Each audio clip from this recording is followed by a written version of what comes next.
አዋጅን ያውጃለሁ ጨለማው አልፎ ያለቀስኩበት ዛሬ ብርሃን ሆኗል ረበደሲ የጌታ ጸጋና ሰላም ከእናንተ ጋር ይሁን። ቅዱሳን እንደምከርማችኋል። ባለፉት 3 ሳምንታት እግዚአብሔርን ማወቅ በሚል ርዕስ አብረን እየተመለከትን ነበረ። አብረን በዚህ ቃል ቆይተናል። ሰፊ የመጽሐፍ ቅዱስ ሽፋን ያለውን ዋና የመጽሐፍ ቅዱስ ሐሳብ የሆነውን እግዚአብሔርን ማወቅን በማየት ላይ እንገኛለን። እግዚአብሔር እርቶን ደግሞ ዛሬ 4ኛውና የመጨረሻው ክፍል ላይ ደርሰናል። ዛሬ ከኔ ጋራ እግዚአብሔርን ማወቅ ለምን ያስፈልጋልና እግዚአብሔርን እንዴት ማወቅ አለብን የሚለውን ተግባራዊ መጽሐፍ ቅዱሳዊ እውነት በማየት ትምህርታችንን እንጠቀልላለን። እግዚአብሔር አምላክ ይባርካችሁ። አጭር ጸሎት ጸልየን ወደ እግዚአብሔር ቃል እንሄዳለን። ቅዱስ አባት ሆይ በጌታ በኢየሱስ ክርስቶስ ስም ባለፉት 3 ሳምንቶች ስለረዳሃን አቤቱ አምላኬና መድኃኒቴ እግዚአብሔር እውነትህን ስለገለጥክልን ስላስተማርከን እናመሰግናለን። በዚህም ቀን ደግሞ አንተ እንድትረዳን እንድታስተምረን በኢየሱስ ክርስቶስ ስም ሁሉ ላንተ ለታመኑ እጆች አድራስ አልፈን ሰጠን። ቅዱሱ መንፈስ ከኛ ጋር ስላለ እናመሰግናለን። በጌታ በኢየሱስ ስም አሜን። እንግዲህ ባለፉት ሳምንታቶች እግዚአብሔር እንደረዳን ያየናቸውን እውነቶች ይዘን ወደ መጠቅለያው ዛሬ እንሄዳለን። እግዚአብሔርን ማወቅ ለምን አስፈለገ ወይም ለምን እግዚአብሔርን ማወቅ አስፈለገ ብለን ስናይ አንድ ምሳሌ አስባለሁ ወደ ውስጤ ይመጣል። ይህ ምሳሌ ምንድነው?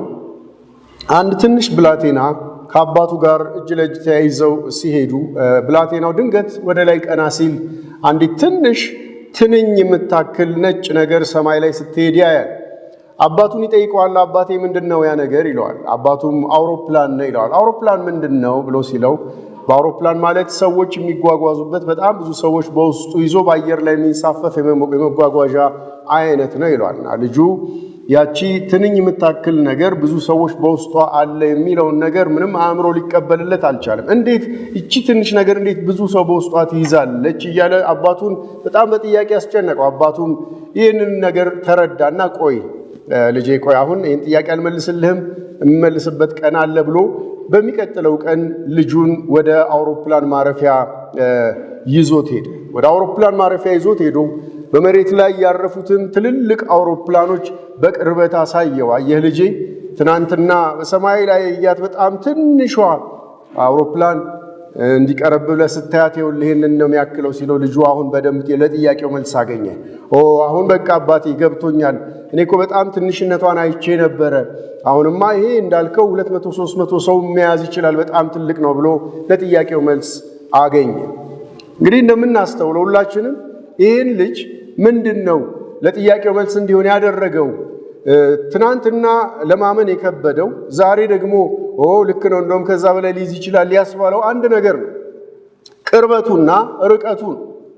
ከሩቅ ያየው ነገር በጣም ትንሽ ሆኖ ነው የታየው። ስለዚህ ማመን አልቻለም፣ ሊቀበልለት አልቻለም፣ በቀላሉ ያንን መረዳት አልቻለም። ቀረብ ብሎ ግን ሲያይና ሲያውቅ ሲረዳ አሁን ያንን ነገር ሊያውቅ ችሏል። ከእግዚአብሔር ጋር ያለን ሪሌሽን ያ በመሆኑ ምክንያት ነው ወደ እግዚአብሔር ቅረቡ እርሱም ወደ እናንተ ይቀርባል የሚል ትእዛዝ መሰል ትምህርት የተሰጠ። እግዚአብሔርን የምናውቀውን ያክል ነው የምንሆንለት፣ የምናውቀውን ያክል ነው የምንጠብቀው፣ የምናውቀውን ያክል ነው የሱና ለሱ ለሆነ ነገር የምንኖረው።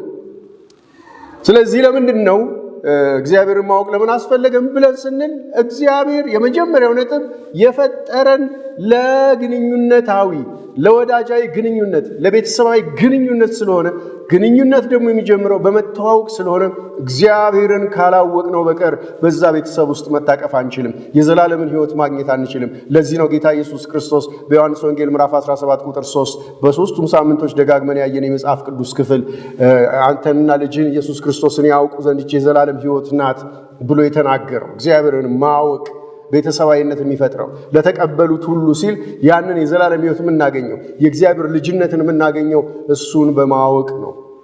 ዮሐንስ 1 እንደምንጀምረው እግዚአብሔርን በመግለጥ ነው የጀመረው። ቃል ሥጋ ነበረ እያለ እየዘረዘረ የመጣው እሱን በማወቅና በመግለጥ በመጀመሪያ እግዚአብሔር ነበር በሚለው ክፍል ውስጥ እንግዲህ ስለዚህ የመጀመሪያው ነጥብ የፈጠረ ለቤተሰባዊ ግንኙነት ጥብቅ ለሆነ ወዳጅነት በመሆኑ ለጥብቅ ወዳጅነት ደግሞ መተዋወቅ መሰረታዊ ነገር ነው። ለዚህ ነው እግዚአብሔር ቃል እንድናውቀው የሚፈልገው። ሁለተኛው እርሱን ደስ ስለሚያሰኘው ነው። በኤርምያስ ምዕራፍ 9:23 ላይ እግዚአብሔር እንዲህ ይላል፣ ጠቢብ በጥበቡ አይመካ፣ ኃያልም በኃይሉ አይመካ፣ ባለጠጋም በብልጥግናው አይመካ፣ ነገር ግን የሚመካው ምሕረትና ፍርድን ጽድቅን በምድር ላይ የማደርግ እኔ እግዚአብሔር መሆኔን በማወቁና በማስተዋሉ በዚህ ይመካ ይልና የሚያስደስቱኝ እነዚህ ነገሮች ናቸው ይላል። ወይም ደስ የሚያሰኙኝ እነዚህ ናቸውና ይላል እግዚአብሔር። ስለዚህ እግዚአብሔር እሱ አምላክ መሆኑን በምድር ላይ የሚያደርገው ነገር ሁሉ የሚያደርገው እሱ መሆኑን ኤልሻዳይ መሆኑን የወደደውን የሚያደርግ አምላክ መሆኑን በማወቃችሁ በዚህ ነው ደስ የሚለኝ ይላል እግዚአብሔር። ስለዚህ ደስ ስለሚያሰኝ ከየትኛውም አገልግሎት ከየትኛውም ነገር በላይ የሚፈልገው እግዚአብሔር እሱን እንድናውቀው ነው። የሚያደርገውን ነገር ሁሉ የሚያደርግልን እንድናውቀው ነው። ሶስተኛው ነጥብ ከየትኛውም አገልግሎት በላይ እግዚአብሔር የሚወደው ይህንን በመሆኑ ነው። ሆሴዕ ምዕራፍ 6 ቁጥር 6 ላይ ከመስዋዕት ይልቅ ምሕረትን ከሚቃጠል መስዋዕት ይልቅ እግዚአብሔርን ማወቅ እወዳለሁና ይላል። ሃሌሉያ! ከየትኛውም አገልግሎት ከየትኛውም መስዋዕት ከየትኛውም ስጦታ በላይ እግዚአብሔርን ማወቅ እወዳለሁ።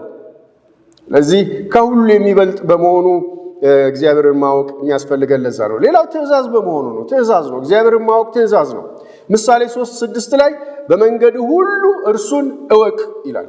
በመንገድ ሁሉ በምታደርገው ነገር፣ በምትናገረው ነገር፣ በምታስበው ነገር፣ በሁሉ ነገር ውስጥ እግዚአብሔርን እወቅ። ምን ማለት ነው? እሱ እንደሚያይ፣ እሱ እንዳለ፣ እሱ ሁሉን እንደሚቆጣጠር፣ እግዚአብሔር የሁሉ ነገር ሰሪና ፈጣሪ መሆኑን በምናደርገው ነገር ሁሉ ቅድሚያ ለእሱ መስጠት አለብን፣ እሱን ማወቅ አለብን ይላል። ስለዚህ በመንገድ ሁሉ እርሱን እወቅ፣ ለእርሱ ቅድሚያ ስጠው።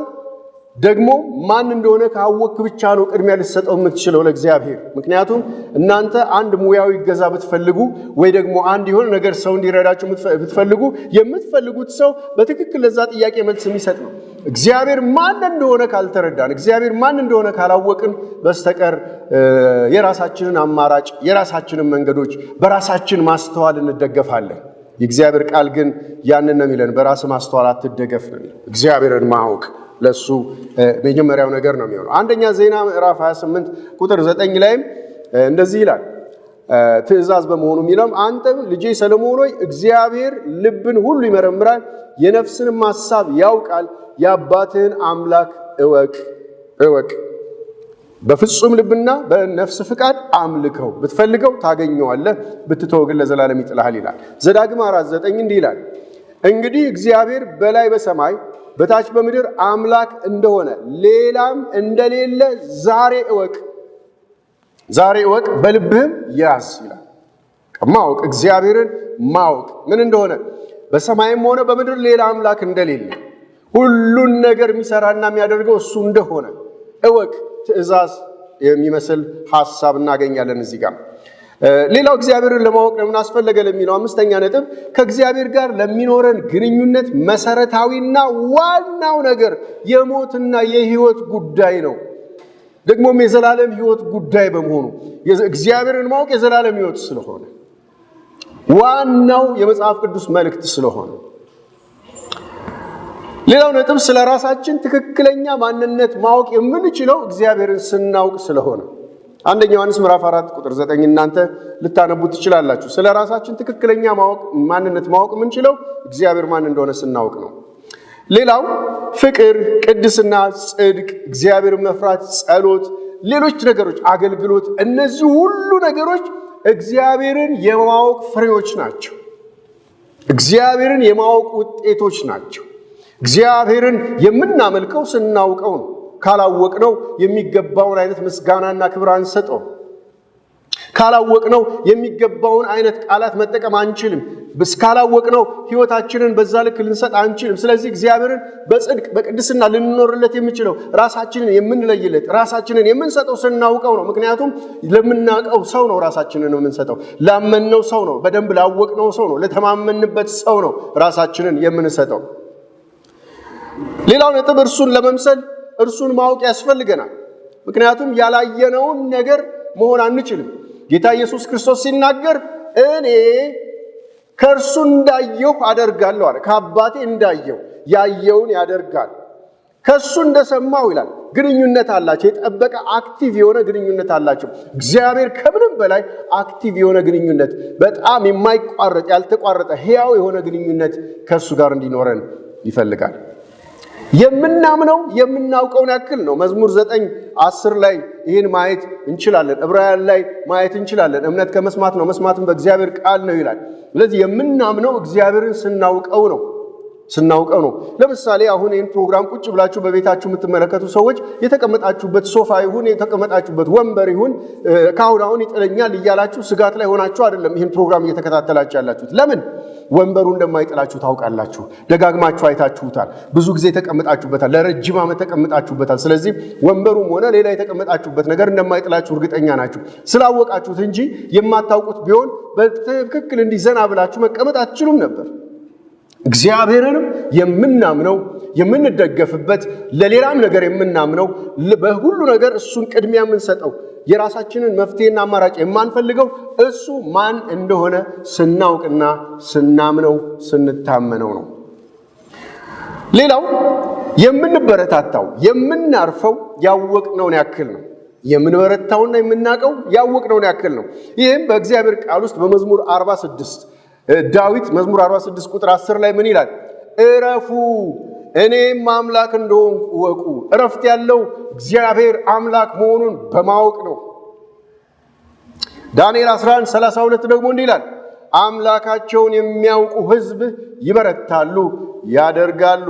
አምላካችን እግዚአብሔርን ካላወቅነው ፈሪ ድንጉጥ የምንሸበር ነው የምንሆነው።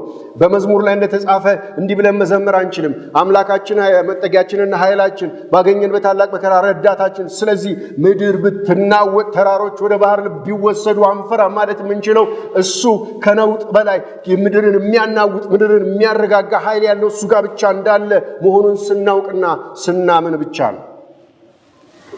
እግዚአብሔርን የምንወደው ያወቅነውን ያክል ነው። ቀደም ብለን በደንብ አይተናል። ኤፌሶን 3:19 ማየት ትችላላችሁ።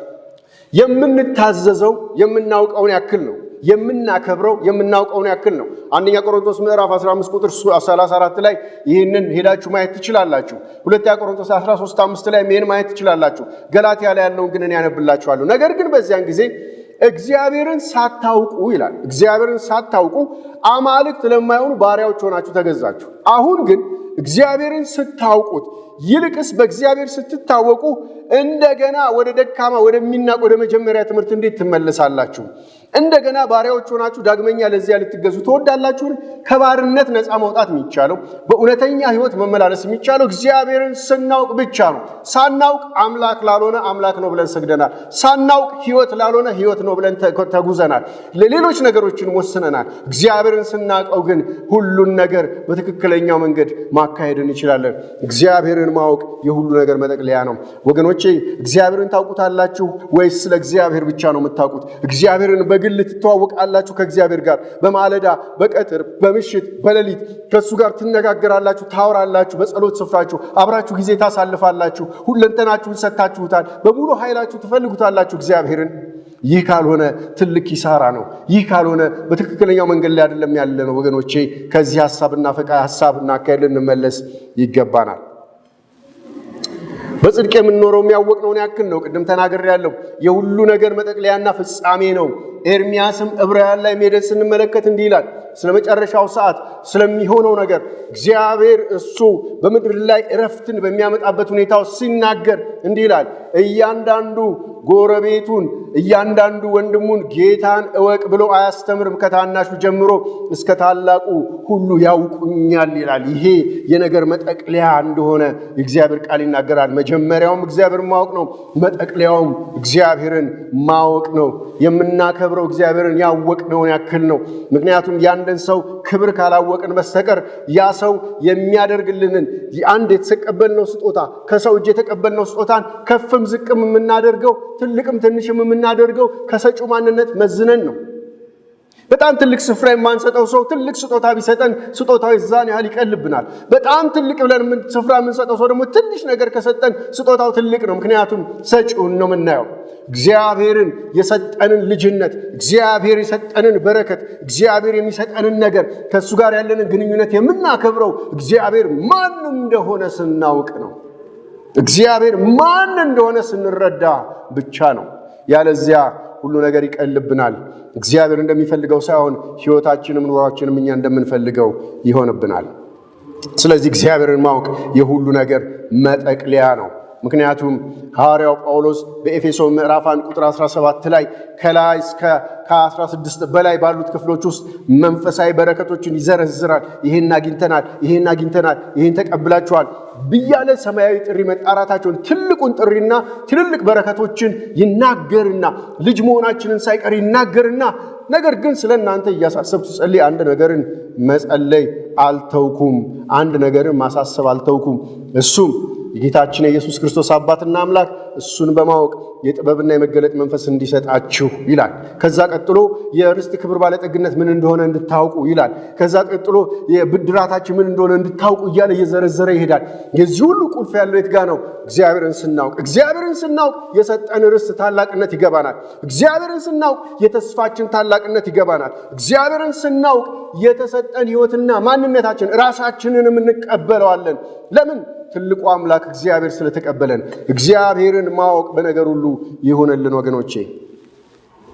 ሌላው ቀርቶ መንፈሳዊ ሕይወታችን የሚያድገው እግዚአብሔርን በማወቅ እንደሆነ መጽሐፍ ቅዱስ ይናገራል። የዚህኛው ነጥብ ላይ ምን ይላል? የምናድገው እግዚአብሔርን ባወቅነው ልክ ነው።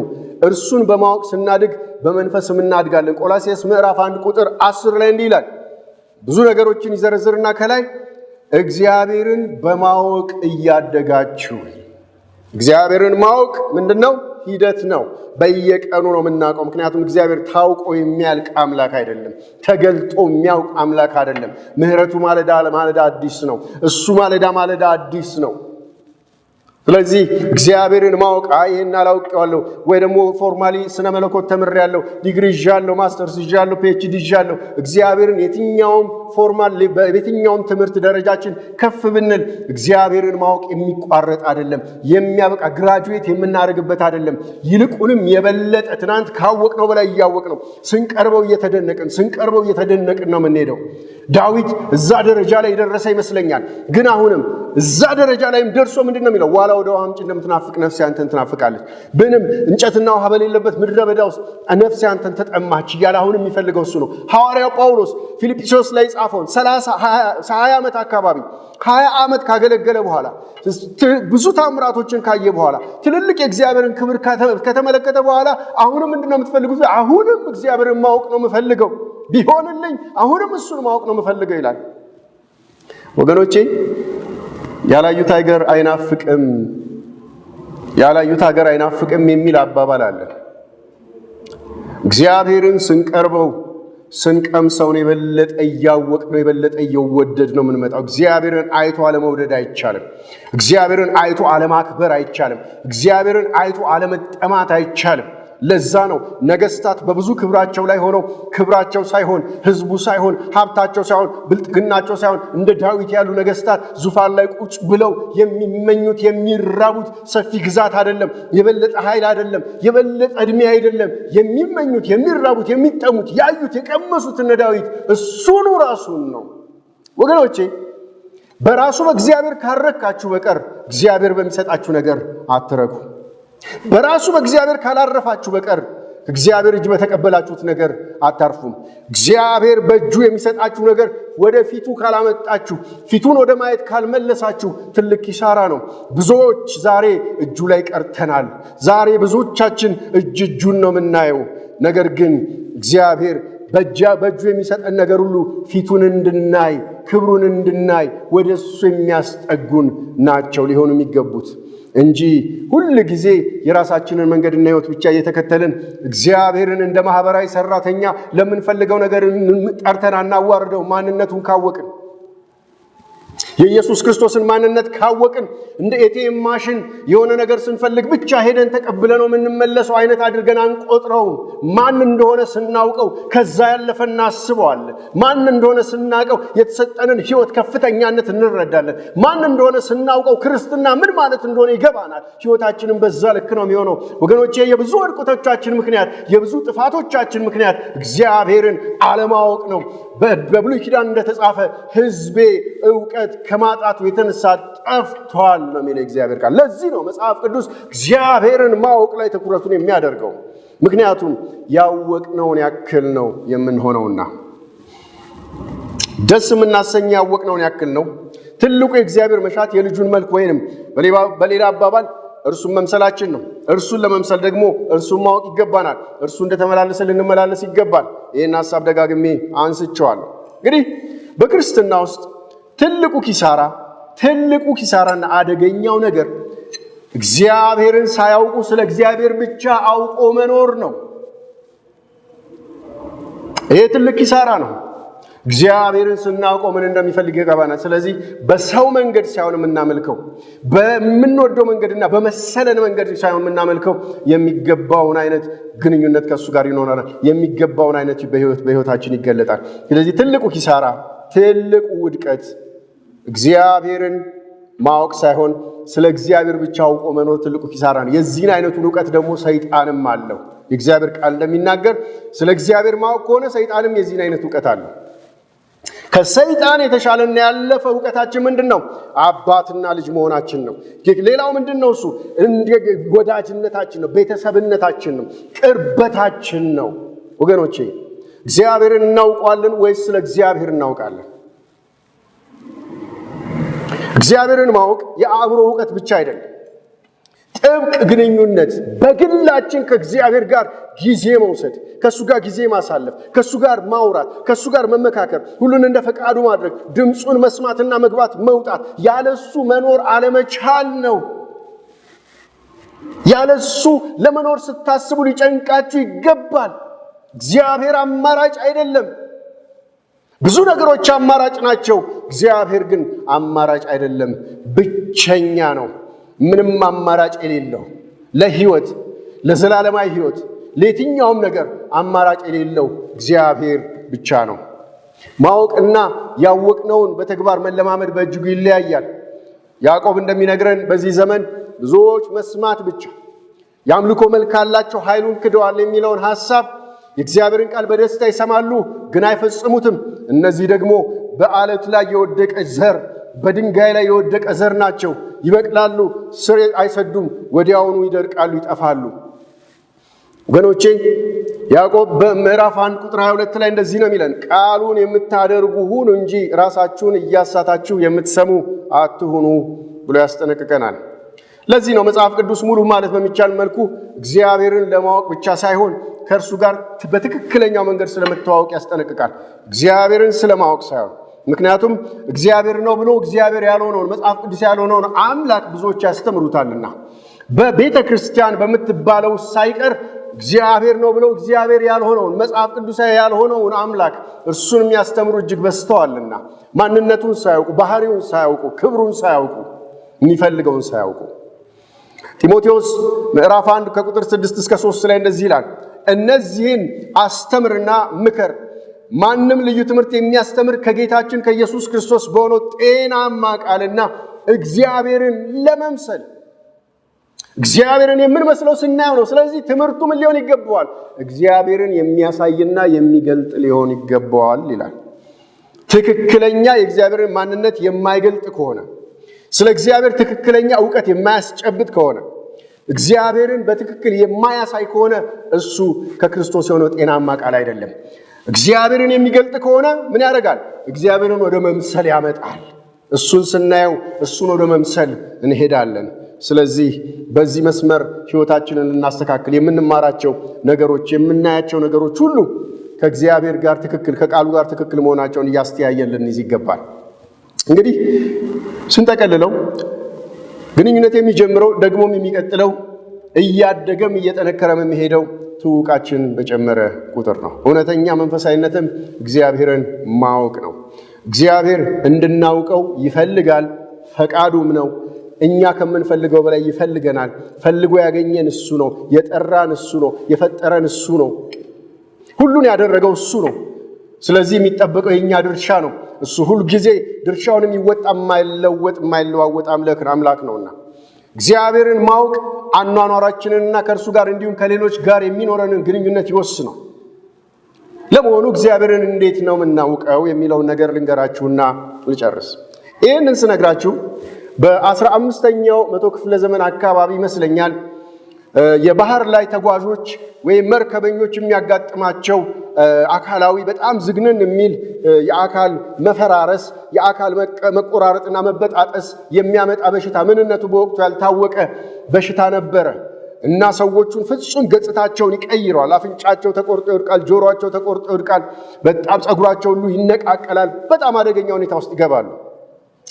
እናም በወቅቱ መድኃኒት ስላልተገኘለት በጣም አስጨናቂ ከሚባሉ በሽታዎች ይመደብ ነበር። ነገር ግን አንድ ሰው ለዚህ በሽታ መድኃኒት አገኘሁ ብሎ ሲነሳ ማንም ማመን አልቻለም። ምክንያቱም ያን ከባድና ዘግናኝ በሽታ የሚያጠፋ መድኃኒት ምን ይሆን ብለው ሲጠብቁ ጭራሽ የነገራቸው መፍትሄ ደግሞ እንዲንቁት አደረጋቸው። እንዲህ ነው ያላቸው፣ ለበሽታው መድኃኒት የሚሆነው ሎሚ መሆኑን አግኝቻለሁ። ሎሚ ምክንያቱም በሽታው በቫይታሚን ሲ እጥረት የሚመጣ መሆኑን ቆይቶን የተደረሰበት ስከርቪ የሚባለው አንዳንዴ ፈለግ የምንለው እጃችን ላይ የሚላላጠው ቫይታሚን ሲ ሰውነታችን ሲያጣ የሚሆነውን አይነት በሽታ ነው እና በከባድ ሁኔታ ቫይታሚን ሲ ከሰውነት ማጣት እንደዛ አይነት ችግር የሚፈጥር መሆኑን ይህ ሰው ደርሶ መድኃኒቱ ሎሚ ነው ሲል ማንም አላመነውም። አትቀልድ ነው ያሉት። ማንም ያንን ለመጠቀም አልፈለገም። ዛሬም የምነግራችሁ መፍትሄ ልክ እንደዚህ ሎሚ ቀላልና የምታውቁት ነገር ግን የህይወታችሁን አቅጣጫ ለአንዴና ለመጨረሻ ጊዜ አቅጣጫውን የሚቀይር ታላቅ እውነት ነግራችኋለሁ።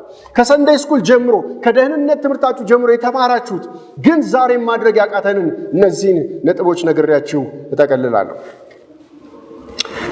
ስለ አንድ ነገር ማወቅ ወይም ከአንድ ነገር ጋር ስለመተዋወቅ ሁለት ነገሮች ይኖራሉ። ምንድነው እሱ? ስለ አንድ ነገር ማወቅ የምንችልባቸው ወይም ስለ አንድ ሰው ማወቅ የምንፈልገውን ነገር ማግኘት የምንችልባቸው ሁለት መንገዶች ናቸው ያሉት። አንደኛው ከሌላ ምንጭ ስለዛ ሰው ወይም ስለዛ ሁኔታ መስማት ነው። ሁለተኛው ደግሞ ሰውየውን በግል ቀርበን ከሰውየው ጋር ተቀራርበን ትክክለኛውን ነገር ከእርሱ ማግኘት ነው።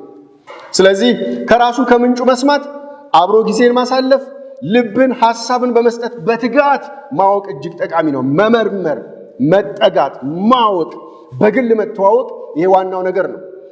ስለዚህ እግዚአብሔርን እንዴት ነው የምናውቀው ብለን ስንደመድም የመጀመሪያው ስለ ራሱ በግልጽና በበቂ ሁኔታ ራሱን ከገለጠበት ከቅዱስ ቃሉ ጋር ጊዜን በማሳለፍ በቀንና በሌሊት ቃሉን ማሰላሰል፣ ከቃሉ ጋር ጊዜ መውሰድ፣ ቃሉን ማጥናት። ምክንያቱም እግዚአብሔር ራሱን የገለጠው በቃሉ ውስጥ ነውና የዘላለም ሕይወት ያገኘነው በቃሉ ምክንያት ነውና ልጁ ኢየሱስ ክርስቶስ እሱ ቃል ተብሏልና የእግዚአብሔርን ቃል ከሕይወታችን ካራቀን እግዚአብሔርን እንዲሁ እየደበዘዘብን ይሄዳል። የእግዚአብሔርን ቃል ከሕይወታችን ካራቀን የየዕለቱ ምግባችንና ሕይወታችን ካልሆነልን በስተቀር እግዚአብሔርን በትክክል መረዳት አንችልም። ስለዚህ አንድ ሰው እግዚአብሔርን ማወቅ እፈልጋለሁ የሚል ሰው የውሳኔው ቁርጠኝነት የሚረጋገጠው ለእግዚአብሔር ቃል ጨክኖና ወስኖ ከእግዚአብሔር ጋር ለማሳለፍ ከእግዚአብሔር ቃል ጋር ለማሳለፍ ሲወስን ያ ሰው በእውነትም እግዚአብሔርን በእውነት ይፈልጋል። እግዚአብሔርን እፈልገዋለሁ እያሉ ባፍ እየተናገሩ ከእግዚአብሔር ቃል ጋር ጊዜ አለመውሰድ ትልቅ ኪሳራና እግዚአብሔርን አለመፈለግን ያሳያል።